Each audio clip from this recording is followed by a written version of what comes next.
welcome to Guys, a video series talking about different types of baseball guys. In this episode, we're talking about nickname guys.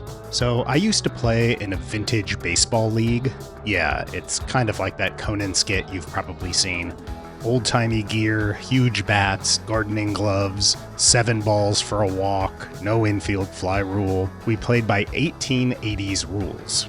And one of the rules of the league, which I'd say Rob Manfred should take note of, is that every player was required to have a nickname bestowed upon them by their teammates by the end of their first season.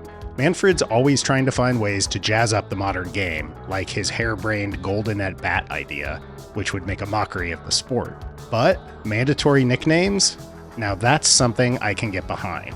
There are some really good modern nicknames out there. Several did make this roster. But by and large, the state of modern baseball nicknames is pretty dire. It's a lot of adding an O or a Y to a guy's name, Goldie or Gordo, or it's the A-Rod, K-Rod type convention, which is very played out by now and was always dull, although I do have a soft spot for Man Ram. Nowadays, we're also starting to see the imaginatively bankrupt nickname conventions of the NFL seep into MLB. I think there's nothing worse than the initials plus number nickname convention. You know, TB12, JA17. I watched an Astros game recently, and the announcers were calling Jeremy Pena JP3. You know what? Keep your jerk-off NFL nicknames out of my baseball nickname community. Jerk-off. Like I said, there are some great nicknames today, but the problem is that the top-tier big-name players are severely lacking in this department. Let's check this out. Here are the active players in MLB ranked by WAR. Is there a single nickname that comes to mind when you look over this bunch? Not even a good nickname, but anything. Mad Max for Scherzer, which I have to admit isn't bad. Goldie for Goldschmidt, blah. J-Ram for Jose Ramirez, pathetic. That's it. How does Mike Trout not have like 7 great nicknames that every baseball fan knows? Okay, Millville Meteor, that's got an old school charm actually, I like it, but I've never heard that before. I'm sure he's got other ones that are more fish-centric, but there's no Splendid Splinter or Yankee Clipper or Say Hey Kid or Duke of Flatbush or Sultan of SWAT here. We're talking about a generational talent. He should have at least 1, if not 2 or 3 iconic nicknames. Justin Verlander, JV, terrible. Kershaw, I don't know any of these nicknames. Claw, okay, I get it. Minotaur, he's a bull man, I guess. Stuck in a maze of disappointing postseasons. None of these are great. Mookie Betts, Mookie Bats, we're really Mookie Mookie Bats. Wow. Freddie Freeman, a Hall of Fame caliber player with no nickname. Not even something boring.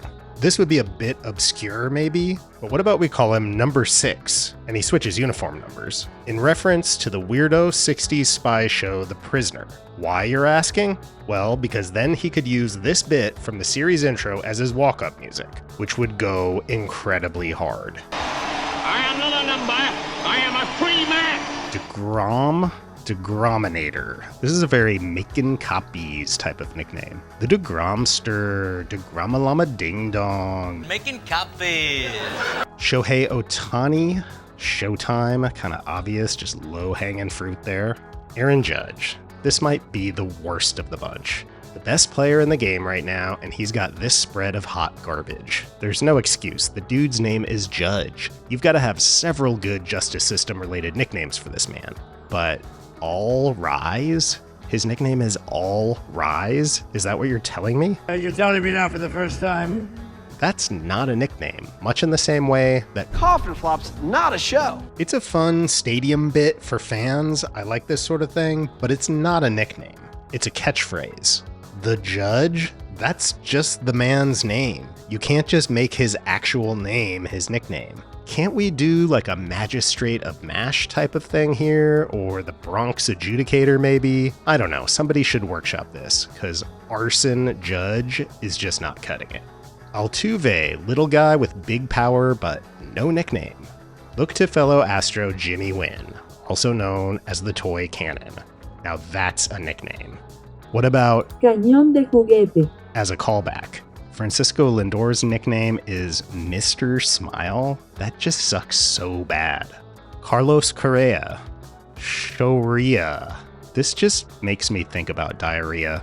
And I am Groot? No, absolutely not. I'll take the diarrhea nickname over the Marvel nickname all day. Then we got Breggy, and we got Yelly. God, this is bleak.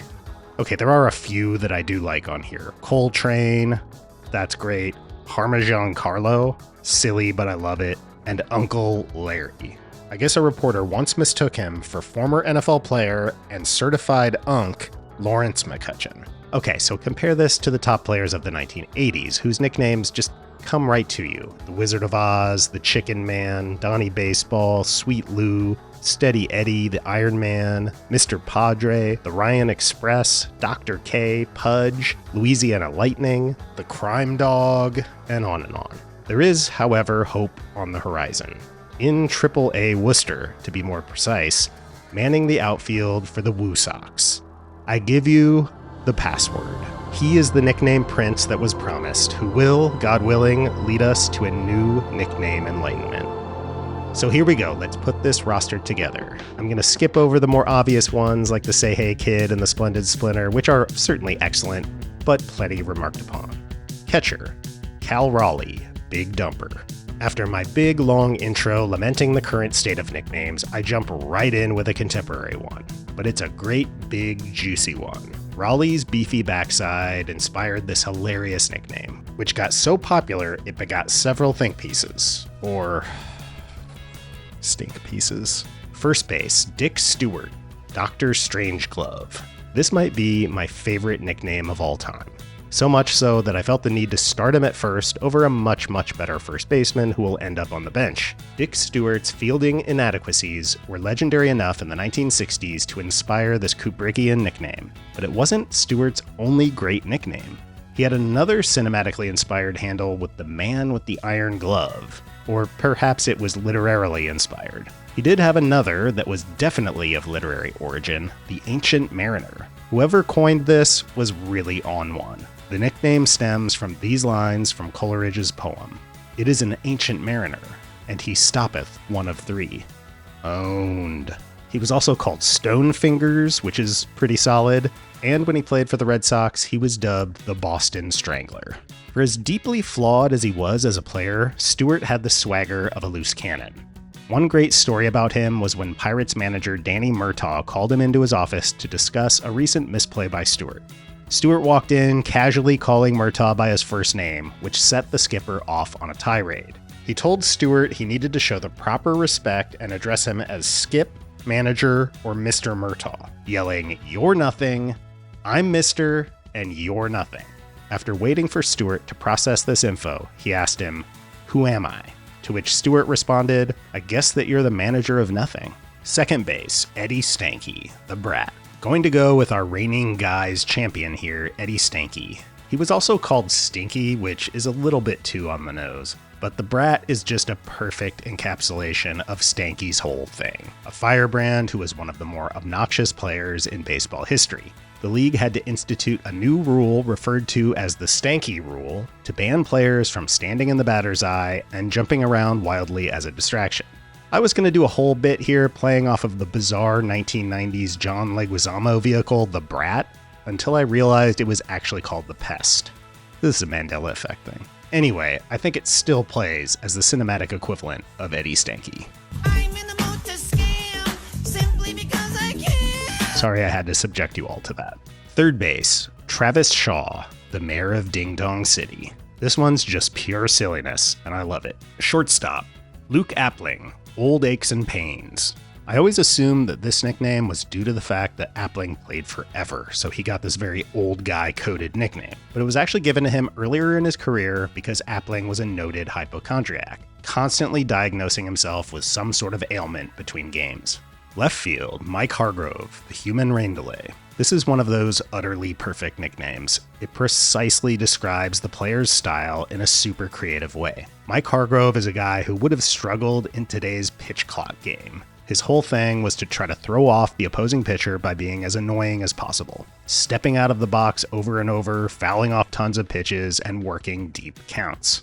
Center field, Franklin Gutierrez, Death to Flying Things. This is a nickname that has been attributed to 3 different MLB players. The first was Bob Ferguson in the 1860s, then Jack Chapman in the 1870s, and finally Gutierrez in recent years. I'm going to kind of cheat here and put Gutierrez in center even though this was a nickname reboot. But Ferguson was actually a third baseman, and apparently for him and Chapman, the nickname was possibly not used during their playing days, but was rather attributed to them post-career. So Gutierrez may be the only guy to actually be called this during his playing days. It's a phenomenal nickname, but not the most functional. It doesn't work for chatter. Come on, get your pitch, Death to Flying Things.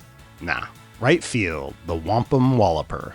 Dick Allen is quickly becoming a guy's guy, appearing as a glasses guy, a smoker, and now a nickname guy. Hailing from the town of Wampum, Pennsylvania, this is one of the better alliterative hometown nicknames out there. DH, Frank Howard, the Capital Punisher. For DH, I'm going to take absolute unit Frank Howard, whose bat was intimidating enough to gain him an executioner-themed nickname, the Capital Punisher, a double meaning since he played in DC when he got this moniker.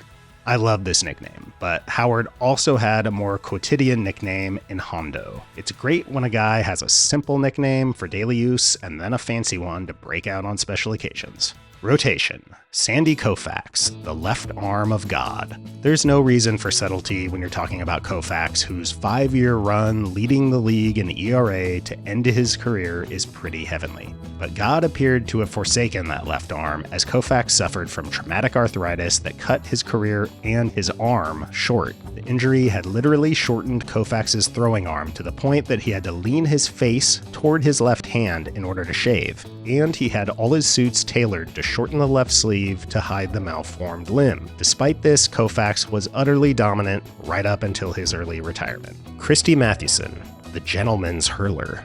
Mathewson was more famously known as Big Six, but I like this one better. It's so polite. Mathewson was one of the first fancy lads in baseball history, who provided a clean-cut, college-educated contrast to baseball's early rowdy days. Bert Blyleven, the Frying Dutchman. Bert didn't only heart to fart, he also hearted lighting his teammates' shoes on fire. Blyleven's habitude for the hot foot and his Hollandaise heritage led to this terrific Honus Wagner referencing nickname. Oil Can Boyd. Boyd's nickname stems from his ability to crush beer cans, or oil cans, as they were referred to in his hometown in Mississippi. Catfish Hunter. This is maybe bordering on too legendary to include, but I'm going with it. And my favorite thing about this is that Hunter's baseball reference shows his official name as Catfish and his nickname as Jim. Hunter got this name from A's owner Charlie Finley, who thought that all players on the A's should have flashy nicknames. That's exactly what I'm talking about. Bullpen. Danny Darwin, Dr. Death. Damn, that's a cold-ass nickname. Not to be confused with Fred A. Luchter Jr., Danny Darwin was dubbed Dr. Death by none other than Nolan Ryan because of his intensity on the hill. When Nolan thinks you're too intense, that's saying something. This is kind of like when the Rolling Stones had to kick Graham Parsons out of the band's recording sessions because Parsons' drug use was too much of a bad influence on Keith Richards. Rich Hill, Dick Mountain. And we'll take Rich Hill and his alter ego, Dick Mountain, who I was surprised to learn is still pitching professionally, currently on Kansas City's Rookie League roster. I swear you'll see once I finally scroll all the way down here. There it is. Mark Sepchinski, Scrabble.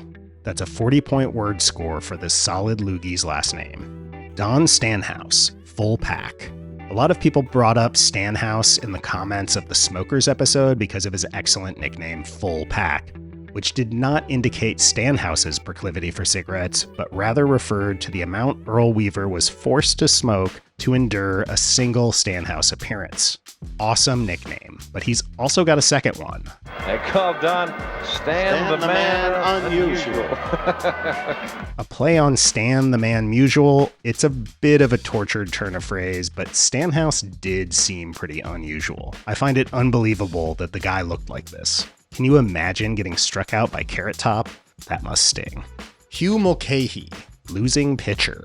Hugh Mulcahy got his MLB start pitching for some god-awful pre-World War II Phillies teams where he picked up tons of losses as well as the unfortunate nickname, losing pitcher. Then he became the first major leaguer drafted into World War II and lost 4.5 years of his prime to the war, essentially ending his career. The Only Nolan. There are plenty of guys that had their nickname take over as their common name, but the Only Nolan is a weird one, with the definite article included in the name. Apparently, back then, the Only was a common way to refer to someone who excelled at something. And this guy was amazing at being named Nolan, I guess, because he wasn't that great as a hurler. But apparently he was literally the only Nolan at the time in Major League Baseball. In fact, he was the only player named Nolan until 1966 when Nolan Ryan debuted. That's what we call a fun fact. Bench. Okay, we're going to start filling in the bench with a couple of Neo nicknames. Vinny Pasquantino, Pasquatch. This guy's actually got a couple of very solid nicknames. Italian Breakfast is a play on former large Royals player Billy Butler, whose Country Breakfast is an awesome handle I could have easily put into this video. But since we've got this homage, we'll just pick the one. But Pasquantino's other nickname, the Pasquatch, is even better and has a whole ridiculous sideshow to go along with it. Some poor guy has to dress up in this Sasquatch costume and stumble around Kauffman Stadium in the dead of summer, where it's hotter than two rats in a fucking wolf sock. Poor guy, but commitment to a nickname bit like this is very admirable. Freddie Fermin, the Ferminator. And we'll stick with the current Royals for our backup catcher with The Ferminator. I know I said DeGrominator was a Macon Copies tier nickname. This one's better because it actually plays off of Fermin's name, and it's a beer-adjacent nickname, so I like that too. I spent a bunch of time going through Royals broadcasts trying to find announcer Rex Hudler saying Ferminator for this video. But now apparently he's calling him Firm Dog. Look at Firm Dog getting a chance to pinch run. Oh man, that's a downgrade. Look at the Firm Dog. Don't like it, Rex. Firm Dog's in there. Nope, Firm Dog. not into it. Firm Dog. Firm Dog sucks. The Firm Dog. God damn it, fine. That's one of the Firm Dog's best Major League Baseball games. Okay, I like it now, Firm Dog. It's beautiful. And what the hell, let's take Rex Hudler, the Wonder Dog, on this roster too, as a super utility guy that can play every infield and outfield position, and milk a cow between innings. Hudler played the game like an excited dog just let off the leash, and he even had a dog name with Rex. And Hudler is also full of intellectual wonder. Well, it's a beautiful planet. Well, it's a moon. That looks like a planet to me. Yeah. You know, HUD's got a way with words, and Firm Dog notwithstanding, maybe MLB should just let him come up with every MLB player's nickname. Check him out coming up with one on the fly for former Royal Paulo Orlando. Hits the triples, he's Paulo Triplo and Paulo Slamo, and now he's Paulo game-winning homo. First base, Lou Gehrig. I mentioned that I had a much better first baseman on the bench than starter Dick Stewart, and here he is. But the more elite nickname wins you the starting job on this team. Gehrig, of course, was famously the Iron Horse, but I want to highlight his other weirder nickname, Biscuit Pants. Apparently, Gehrig was the big dumper of the 1920s. Biscuit Pants referred to his large posterior. Cap Anson, the Marshalltown Infant. And we've got another Hall of Fame first baseman riding the bench here in Anson. This is another birthplace-inspired moniker, but I love the use of infant here. You have plenty of guys nicknamed Kid, but I can't think of another guy nicknamed Infant. Or Toddler, for that matter. Kinda rules. And when you see this picture of 22-year-old Anson with the 1874 A's, you realize that Kid would not have cut it. My man was an infant. Raw Meat Bill. This is a great nickname, but there's not much more to it than the dude just liked eating raw meat. And he lived to the ripe old age of 91, so I guess he was doing something right. Charlie Jones, the Knight of the Limitless Linen. Charlie Jones was one of the game's first sluggers, putting up 56 19th century dingers. Got this verbose nickname because he was known as a dedicated follower of fashion. So perhaps the gentleman's hurler was not the game's first fancy lad after all. And finally, I'm going to appoint a pair of guys with rodent-themed nicknames to co-manage this team. Whitey Herzog, the White Rat, and Don Zimmer, the Gerbil. Alright, that concludes our Nickname Guys video. I'm sure that I missed like 5 teams worth of great nicknames, but let me know in the comments what your favorites are that didn't end up on this list.